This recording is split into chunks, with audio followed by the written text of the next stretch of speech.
Hi guys, and welcome to a new video, and today I will be facing off the motion boom. Will be facing off with the IKEA Eneby 20, and this will be a rather interesting comparison. I will begin with an indoor test, and the motion boom will play around let's say what was it now again, 30% volume, and the Eneby will play at 40% volume, and it will only be one song, and then I will go outdoor. And it was actually quite rainy when I recorded them outdoor, so I mean the IKEA here is not waterproof, so but it still works, luckily enough. And then they will play at first 50% volume with one song, and then I'll step back and play at 100% volume. So hopefully you guys will enjoy. Any other speaker comparisons you want me to see, or you want to see some that I own. Right now I can't really buy any new speakers, really saving for a really big speaker right now, and that will take some time before I can get that. But other than that, let's get into the video, and yeah, any comments, leave them down below. I'll probably say that in the conclusion part, but yeah, that's it. Yeah, enjoy.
Okay, and now for the conclusion part of this video. And today, as you can see, I brought in some more speakers just to make it a little bit more interesting of a picture.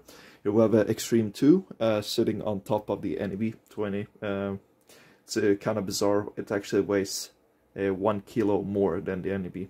And that's another thing. Let's go over the specifications first.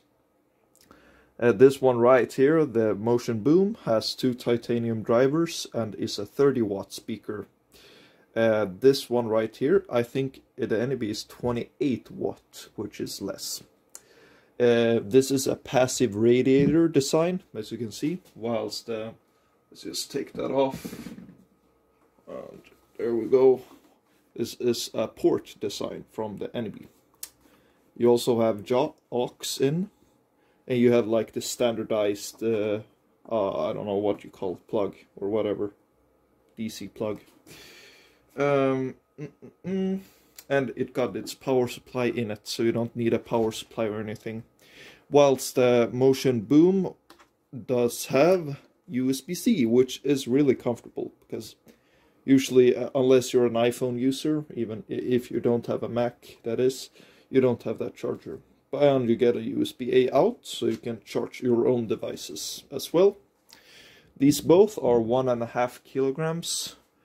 Yeah, the Motion Boom can float and is waterproof. The Eneby 20 is not anything. It's not waterproof or anything like that. The Eneby has a really basic EQ. You can change the bass and the treble somewhat, whilst the Motion Boom has a really good EQ. I think it's how many bands are there? A lot of bands you can change, and you can really change the sound with the EQ. Okay, so let's go over the sound, I guess, is the next part. Well, you could see that in the indoor comparison.